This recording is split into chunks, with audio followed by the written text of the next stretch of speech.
Hey guys, Sai from Ace Podcast Nation. You can keep up to date with what's coming up on Twitter, ACEcast at ACEcast Nation, and our Facebook page. Come like, follow, all that type of jazz.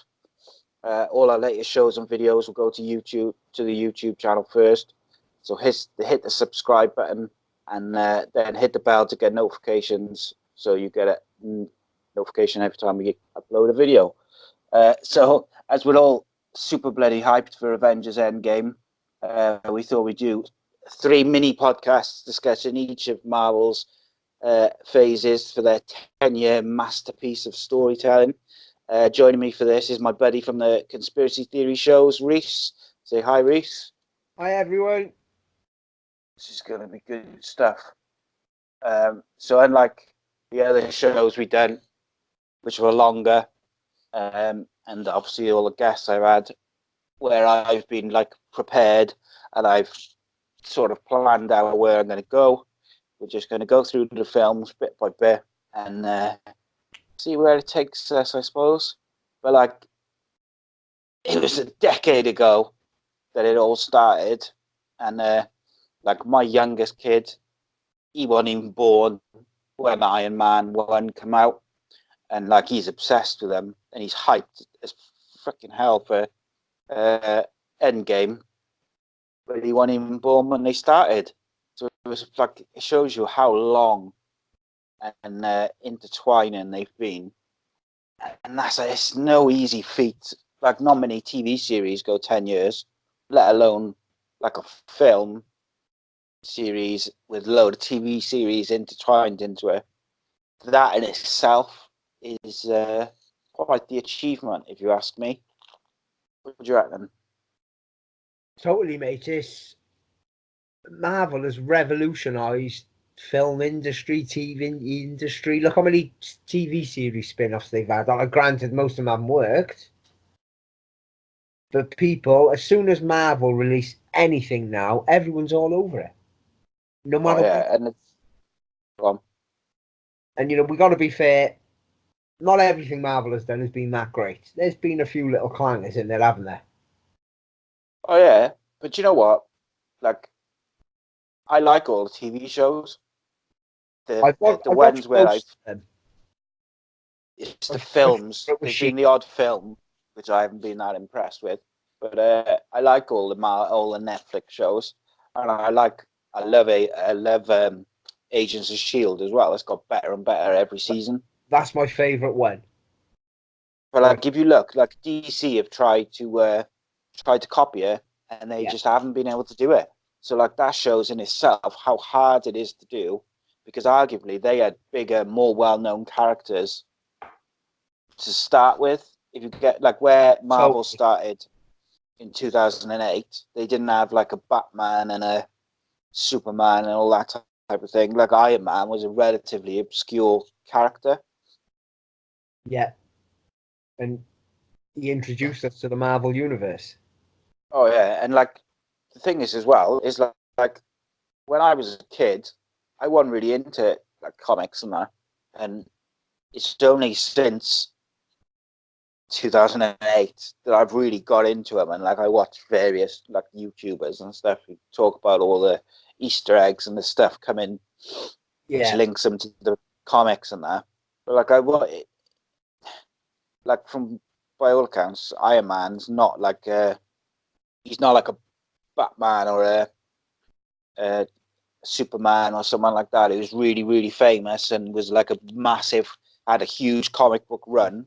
But then now he is, obviously, because he's like the main guy, isn't he? But like, when we were younger, mate, let's be honest, there was only 3 superheroes you ever wanted to be: Batman, Superman, Spider-Man. Yeah, and that was it. Only one of them was Marvel. I didn't know Marvel and DC and all this. They were just 3 superheroes to me. Yeah, that's it, isn't it? But as I grew up then, I kind of figured DC is an adult Marvel. DC isn't family friendly. Yeah, they just and then in the end they got like caught between, they didn't know whether they wanted to be for adults or families, and they got sort of caught in the middle. and it wasn't very good. I think they got scared by Marvel and tried to compete. They should have just kept doing their own thing. Yeah, definitely, mate. Nobody So, compete with Marvel. yeah, that's it. Got no chance now, especially. Although the best non-Marvel comic book show I've seen is Umbrella Academy. That was fucking awesome. That was amazing, I will be honest, mate. But weirdly, Well, can you explain why it was amazing? Nobody can. But we need to save this for that podcast. Let's not. yeah, I know. I was going to say we're going to review that in a couple of I think weeks we're when we've both watched it again. excited, aren't we? It was fucking awesome, mate. Honestly, it's one of my favorite TV shows over the last couple of years. Right, anyway, getting distracted. I got to keep these to half hour each. Okay, so 2008, Iron Man come out. I didn't watch it at the time. I think I watched it about a year later, and I remember when I watched it, I just watched it because it was something. I was just something to do. Like I think I had my accident. So I had an accident in July 2008. So like the following year, I was on crutches and using a wheelchair now. So I was like looking for films to watch, come across this, and it was really good. So I enjoyed it. And then all of a sudden, right at the end, the credits, like Samuel L. Jackson turned up, and I was like, "Hang on a minute, you weren't in the fucking film." Yeah. So I had to go. I went and Googled why was Samuel L. Jackson only in the credits, like, because at that point I didn't know anything about Marvel, and like I knew that it was a Marvel character, but I didn't know what they were planning and what was coming. And I went and had a look, and they were like, "Oh, it's Nick Fury," and I recognized that name, and then went down the rabbit hole a bit then and got cracking. Yeah, and then Iron Man didn't really sort of introduce us to Marvel as such. It was just, oh, that was a good film, man. He's cool. And then we got introduced to Marvel. What was next? Was it Hulk? Yeah, Captain America, I think. I know it was. So it went. Got the list in front of me now. So it was Iron Man, Incredible Hulk, Iron Man 2, Yeah, Thor, Captain America, and then the Avengers, which was like fever. By the time Avengers come out, mate, I was like fever pitch. Yeah, I was hooked. Other than until Mark Ruffalo, I couldn't stand anyone who played the Hulk, mate. I'm not gonna lie. They ruined them films. Yeah, I quite like the another one with what's his face who left. Well, that Edward Norton played one, didn't he? And that's it. I don't like him in it. I thought he was dreadful. Like, but the one the Aussie one, Eric Bana played him. I really like him. He was good in Chopper as well. I like Eric Bana as well. He's a stand-up comedian, isn't he? And he played Chopper. I like him in them, but Hulk, no. But Ruffalo has nailed it. Yeah, and I think with the Eric Bana one, he is. He's really coming to his own with it, and like he's worldwide. You know, he's a worldwide star now as well. Made it his own. He showed with the Bruce Banner Hulk struggle as well. None of the others did. Yeah, that's it. Yeah, you could feel, especially over the last couple of films. Yeah, you could feel him more now. Whereas the Avengers, it was always. I think I liked the Eric Bana one as like a standalone, just a film. I thought it was all right. I quite like him, and I quite like the story. But it's a shame that they had like the Edward Norton, and they had the dispute and stuff with him because they haven't bothered with any of the characters from that Hulk film, which they probably would have used over the last couple of years, like the woman, like Betty Ross, and who plays like is in all the comics and all. Like Hulk was the one I was more aware of when I was younger. Yeah, everyone knew who Hulk was, didn't they? Well, Lou Ferrigno. Yeah. And like they obviously, it was always like fuck's sake, sorry mate. It was always like the Betty Ross, like the daughter of his arch enemy, was like his love interest always. Yeah. And I thought Liv Tyler did a really good job. And I liked Tim Roth as well as Abomination. But it was just a shame that Edward Norton, he wasn't dreadful, but he was just obviously they just didn't use any of the characters then. Yeah, and I think they overplayed the Hulk a bit, if you get me. Even though he is that extreme and things, I think they overplayed him in them. This is Mark Ruffalo has absolutely nailed it for me. Yeah, and I think when it comes to Endgame, it's going to be like his full arc, and it's going to be like the end of his arc of over the last sort of 4 or 5 films. Yeah, I think we're going to see a different version of Hulk in Endgame. Oh, because Hulk's never been beat as such. All right, there was Thor Ragnarok, but he's never, been beat. And, he had a beat down. So after Hulk, there was Iron Man 2, and I forgot until when I was just looking at clips of Iron Man 1 the other day. They changed the War Machine actor, didn't they? Yeah. So in Iron Man 1, it was Terrence Howard, and then by Iron Man 2, he was out. So if you think in the first 2 films they made in the MCU, they got rid of Edward Norton and they got rid of the guy who was playing War Machine. Yeah. So I could say at that point they might have been thinking, well, this could be cursed, we're having a few issues with the main actors. But they turned it around. They pulled in for their casting, but it's all down to them. I mean, even look at the Fantastic Four. They took him away and they've made him Captain America. Yeah. And they slipped in a new Fantastic Four film. They totally changed 4 characters. And it's weird because a lot of the actors who are in the MCU, a lot of them are comedy actors. Yeah. Like Chris Evans was predominantly a comedy actor. Yeah. Same as what's called Ant-Man guys. He's the same. Paul Rudd. Comedy actors. Friends with his breakthrough, I think. So even Robert Downey Jr. done quite a lot of comedy films. So they've shown a lot of chops with who they've got in. And the woman who plays Captain Marvel's she's done a lot of comedy films. So they obviously in their heads, they're looking for people who've got the comedy timing, but also can rope you into the story as well. Yeah. The comedy side of Marvel is a big part of it, isn't it? Let's be fair. Yeah, and the way they do it is they do a bit. There's a bit in there for the kids, but there's also a wink to adults as well. Isn't there? I think the first Avengers perfectly balanced the comedy action. Yeah, definitely. And I mean, there's that ultimate bit in it where the bit where Hulk punches Thor, where they stood there, best mates, and then Hulk just punches him. And that scene there, that's going to go down as legendary. Everybody talks about the scene after the film. And when he slams Loki down. Loki, that is a puny god. Yeah. I love it. So, after Iron Man 2, you had Thor, and Kenneth Branagh directed it. Yeah, the first.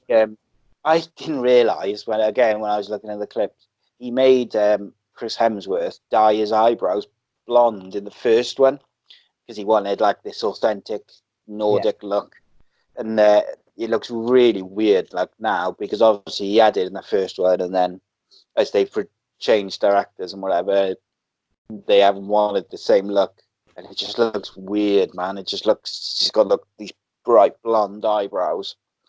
I'm gonna be honest, I've never even noticed that. Well, I didn't know about it. It's only until I went back and was looking at some of the clips recently. But the crazy first Thor, you can change a character and you can so quickly adapt to it. Like when they cut off Thor's hair, within 10 minutes of the film, it was as if he'd always had short hair. Yeah, it's weird, isn't it? It's crazy. But I think Iron Man 1, I enjoyed. Incredible Hulk would have been good if they could have had Ruffalo in there. Iron Man 2, I did like Iron Man 2. I like the fact that they brought in Black Widow and they brought in Don Cheadle as well to play War Machine. Yeah. And you had Justin Hammer as like the sort of bad guy and the Whiplash and stuff as the baddie. So by this point, I was like, yeah, I like these films. I really, really like them. And I think after Iron Man 2 was when I got my kids watching them, even though they weren't quite old enough, or some two of them weren't. Like they, and then Thor was the first. My kids are 4 and 6, and they've seen almost all of them, and they absolutely love it. But they just can't get enough of it. But we called our dog Odin. We've called our dog Odin. Excellent. That's a good name, mate. Yeah. Yeah, we named my dog in 2009, so like just missed it. Otherwise, I think she would have ended up being something similar. Yeah. So Thor was the first film in the first phase, anyway, where I was like, "Yeah, this is the shit. I love this. Yeah. I really, really liked it." You get introduced to Coulson in like a bigger part. Yeah, I think he was in a couple of the others, like just in and out sort of thing. But this was the first one where he was in it for a predominant, like a big length of time. And he's again a really funny guy. Tom Hiddleston's amazing. I'm not a massive fan of. Yeah, it's I like Idris Elba as well. Like, and he's got so many good actors in it, but they play like. You've just nailed it there. Thor was the first one that really brought in so many, like, how can you put it, big characters in the same film. But yeah, there was just loads of them on there. Usually, if you have too many characters or heroes or whatever it might be, it just doesn't work. There's too many stories going on and whatever it might be. But Thor, they nailed it with that one, and then they just built on it. Yeah, because you had like with Thor, you had like Odin and his mother, who was played by Rene Russo, and you had the Doctor, and you had Idris Elba, obviously, and you had Tom Hiddleston, Chris Hemsworth, but then you also had Hawkeye come in. He wasn't in it like hugely. We just introduced him to it when the hammer was in the ground and he was up in like the crow's nest when Thor first went to try and lift the hammer when he'd had his powers taken off him. Yeah. And like it was just a little introduction. Didn't need to be a massive part of the film, just introduced him. There you are, he's there. He's part of a Shield. And you had a bigger field for Shield, I think, as well in Thor. Because in Iron Man 2, like Black Widow was like undercover as working for Tony Stark. She wasn't Black Widow, she was like his secretary or whatever. Yeah. And I think it's only towards the end when you get like, I'm not even sure if that's Iron Man 2 where he finds, no, it must be Iron Man 3. Yeah, it is Iron Man 2, isn't it? Where she's like undercover and then when he has a crisis of conscience, doesn't he? And then she sort of turns out, or Fury turns up and is like giving it tells him what the score, what's going on. But yeah, Thor's good because he gets stripped of his powers and then he's got to get him back, and you have the big fight at the end. And then following Thor, you had Captain America, the first Avenger. Now, this is the one film out of all of them that my kids are not fussed on, because I think it's because it's set in like your sort of First World War or whatever, and I think they struggle to get into it as much. They have watched it a couple of times, and they like Red Skull. Captain America was more of an introduction to a character than the big film Marvel usually makes it, I think. Yeah, and I think it was not so much, it was an introduction into Steve Rogers and the type of person he is, rather than the superhero Captain America. Yeah. Does that make sense? There's that one bit at the beginning, isn't it, when he's doing the training and he drops the flagpole. Yeah. Yeah, that bit there, that shows the person he is and the confidence in him at the same time. Yeah, and then as you got like the bit in the alleyway where he's taking a beating and he says, I could do this all day. And then they call back to that a couple of times throughout all the film. In Civil War, I know definitely call back to that. And like he dives on the grenade in the train him on it. Yeah.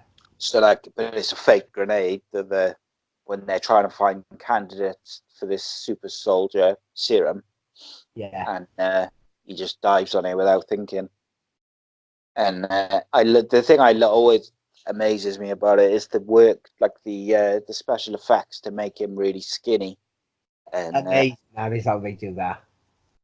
but it's like even you his don't face. realize how skinny he was, like, until you go back and watch. If you watch the clip where he goes in the big tube and they inject it and all that, and he goes from like tiny to like ripped and buff, and he's like, the difference is phenomenal. Yeah. And I think that's not only have they revolutionized film and storytelling over the last sort of 10, 11 years, but they've also revolutionized special effects. Yeah, the CGI in films now it's immense, isn't it? It's like the CGI in all the Marvel films is incredible because it doesn't look like CGI when you're watching it. The Like, Hulk is the prime example of it. It almost makes you believe that's a real person there you're watching. You know, because you get lost in the story, which obviously is a credit to the actors. But like, some films you could be watching and you might be into it, but you just notice the special effects. Yeah. Because there might be the colors or the graphics or whatever it may be. Just something catches your eye. But like you watch these films and you just think you're just watching the story, like, and the actors performing the story. So obviously, Captain America got his powers, faces Red Skull. Red Skull disappears in right at the end. Yeah. We never see him, but we don't see him. I should have said at the start, careful for spoilers, but I mean, to be honest, if you haven't watched... If you're a Marvel fan, they've seen every single film that's out. Yeah, that's it. If they haven't, shame on you. Indeed. So then, 2012, the Avengers came out in America. It was called Avengers Assemble, but in the UK it was called Avengers Assemble, but everywhere else it was called The Avengers, or Marvel The Avengers. But this was just an incredible film. It was just awesome, start to finish. And I remember watching it with my kids, and like the first half of it, where they keep popping up on screen, like all of them, like one by one, and they were like, "Oh my god, there's so and so, there's so and so, there's so and so," and I just remember watching them get progressively more excited as we were watching it. Yeah, I'll be honest. When Avengers first came out, I doubted it. I didn't think it was going to work with all these superheroes together. But it absolutely blew it out of the water. And I think I remember coming to cinema, and I've never felt that good coming out of the cinema since Darth Vader told Luke he was his dad. I was just blown away.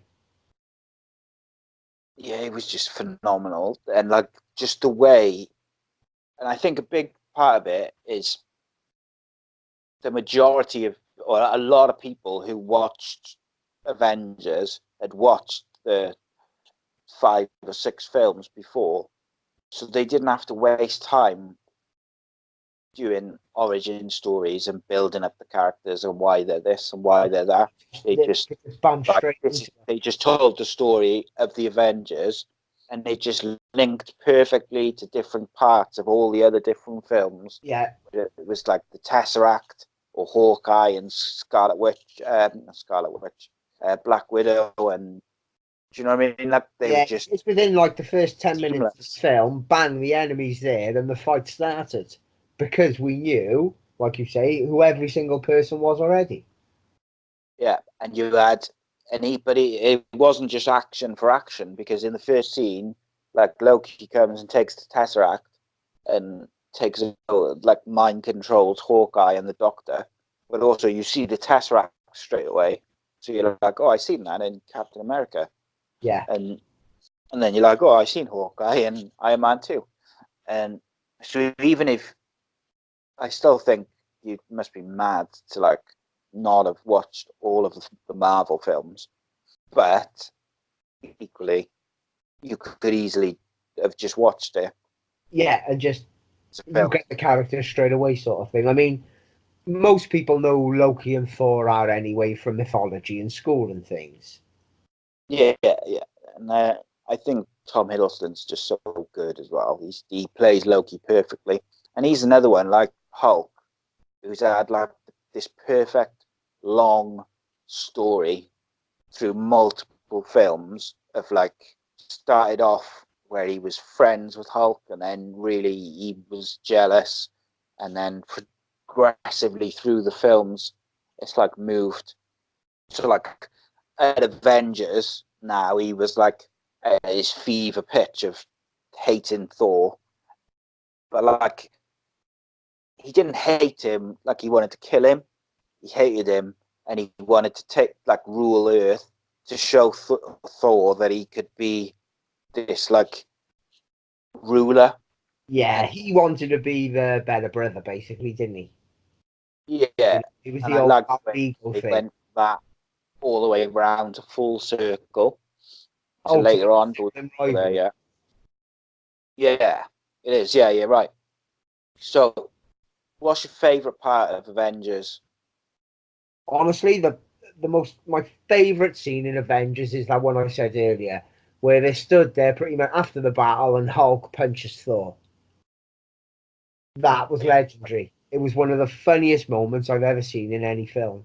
I remember being in the cinema and the whole place just erupted at that point. And that's when you realised Hulk's cool.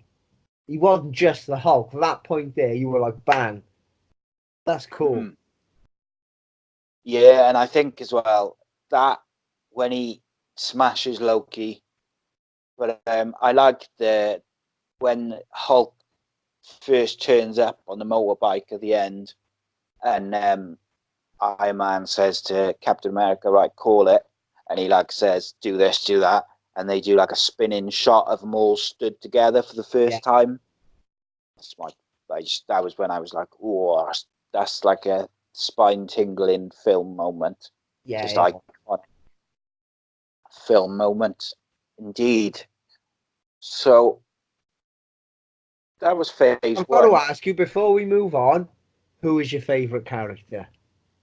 Who's mine? Yeah, Oh, on the spot right now. I thought you were going to say Hawkeye then, and we were going to end this conversation. see, I do like Hawkeye, I but like he could be no one's favourite. Come on. you're right there. I like Loki, mate. Yeah, Yeah, I find it difficult not to gravitate towards him. I this is just find him funny. my favourite is actually Thor. Yeah, I think my missus likes Thor, Yeah, and my kids like Thor. Loki is the best baddie ever, though, for me. Yeah, How can you best not? bad is always the ones that you can see why they're a bit You like can the way relate. they are. You can relate. Yeah, absolutely. But I like that's the thing. It's hard. I like some of the newer characters. I like all the Guardians as well. They're my favorites, to be honest. My I love kids, all that. Rocket and Groot, amazing characters to introduce.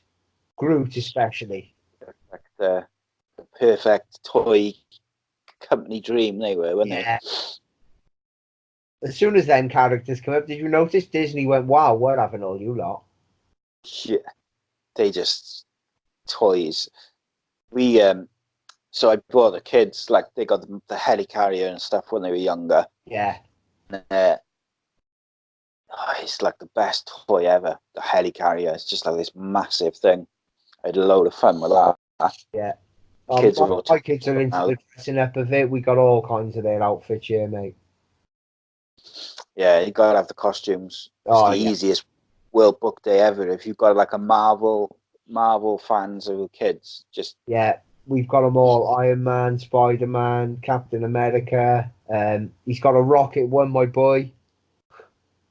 Everything. we got a Vision one we have as well, which is awesome. That's The mask for the Vision costume is so detailed, and it's not like one of the expensive ones. It's just like a cheap one from like Asda's or Tesco's or whatever. Do you know what? Then mask is awesome. You've just made me remember when I went to watch the Avengers. I went with my mate Nicola, and we went to the opening one, the first screening, and we thought everyone's going to be dressed up in their costumes and all this sort of stuff. And we said, "Oh, we'll chuck whatever Marvel stuff we've got. We'll chuck on." The only Marvel item I had was a pair of boxer shorts that I wore over my jeans. And I thought, oh, matter, everyone's going to be dressed up. We got to the cinema. Do you think there was one other person, even in a Marvel t-shirt? Was there bollocks? Just me. Stood there, boxer shorts outside my jeans. There you go. Excellent. Yeah, me. That's appalling. Yeah, it was, mate. Yeah. Looking at me, and I still looked at Nicola as if she was my carer. Yeah. We saw Maria Hill as well in Avengers 1, which she's been quite a good character. That's who like links up all the TV and films, and I think that's what they've done well. Is they've used characters like her, which people recognise because they're big actors and actresses, and they've used those characters on the TV shows just to like link it all together, and that's all people want. The TV shows. And over the last few years, TV shows have become massive, haven't they? Oh yeah. Since I think Lost kind of broke that barrier, where the TV show became kind of bigger than a film. Well, have you seen the stuff they've announced for the Disney Plus when that launches later in the year? Yeah. It's like a low-key show, and Falcon and Winter Soldier and what's the other one? Vision and Scarlet Witch. Yeah. And they're all, they're going to be like mini TV series, but with film actors in, which they're just going to be incredible. I'm going to be forced to get Disney Plus. I'd love to see Loki hosting a TV show. Like a talk show, but as Loki. I think that'd be awesome. I think the Loki TV show, though, mate, will be, I think, anyway, it's going to be him, because it's supposed to be something like him traveling through time, influencing like world events and stuff. There's a massive backstory to Loki. He's the god of mischief. Yeah, there's loads they can do with that. Oh. And I wonder whether they're going to have him played by like someone else, a younger version of him, with Tom Hiddleston doing voiceovers and stuff. Yeah. I hope they don't. I'd rather see Tom Hiddleston, but that's what I got a feeling they may do. I think they're going to have to use a different actor at some point to go back so far, aren't they? Yeah, I suppose. There is that. But then he's Asgardian, isn't he? So it's like, he's not, though, is he, Loki? I know he's Frost Giant, isn't he? No, he's not. Odin adopted him from where, hasn't he? Frost Giant. Yeah. Right. So, that's phase 1. We're going to do 2 other videos. Phase 2, phase 3, and then we'll probably have some Avengers Endgame. Before we skip on, do you think we should end each video with an Endgame theory, should we say? And then you give one. Give us an Endgame theory.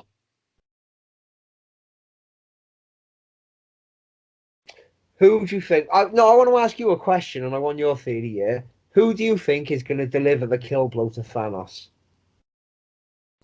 I was thinking about this the other day. I think it's going to be, without thinking about it too deeply, I think it's going to be Hulk. So why?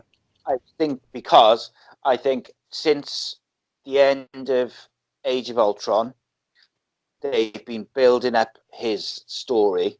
Yeah. Over different films, because they haven't got the rights to make a solo film without giving money to Universal. Yeah. So they decided to build his film has been mixed over 3 other films. Yeah. So you had Avengers Age of Ultron, he went to space, then you had Thor Ragnarok, and then this.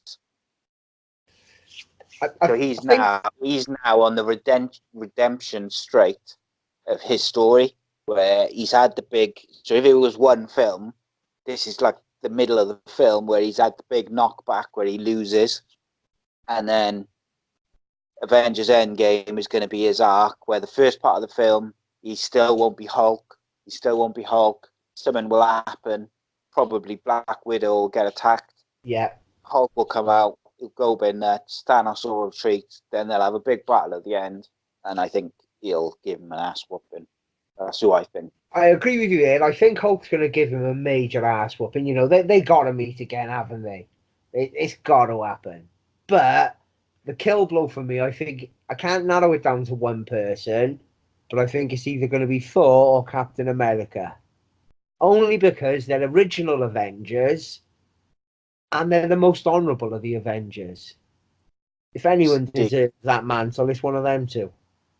Like, don't get Iron Man was the first Avenger, and he's probably the most known character as such, but he's nowhere near as honourable as Thor or Captain America.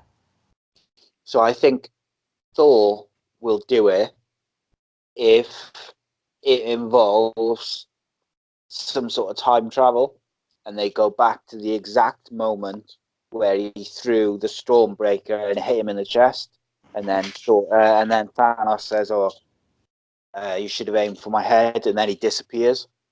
I could see the end line being time travel. I aim for your head this time. Or, you know, he'll hit him in the head, and then he'll say like, "Aim for the head this time," or something. You know. Yeah. But that's the reason I think Thor, and because of the honor thing. But the reason with Captain America, I got a funny feeling they're going to kill Iron Man off. See, I think they're going to I think Captain America's going to die to save Tony. I think to get they'll probably go and try and get all their. If Captain America's going to die, I don't think it's going to be saving Tony. I think it'll be. I think him and Tony will go to get the Soul Stone because they're going to try and get all the stones. I'd imagine. I'm guessing they're going to try and get the stones before Thanos gets them. Those two will go and get the Soul Stone, and then Captain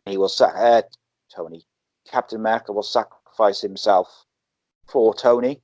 But then I think actually Tony might sacrifice himself for Steve, because in Avengers 1, Steve said to him, Tony, that he wasn't the one to sacrifice himself for the team.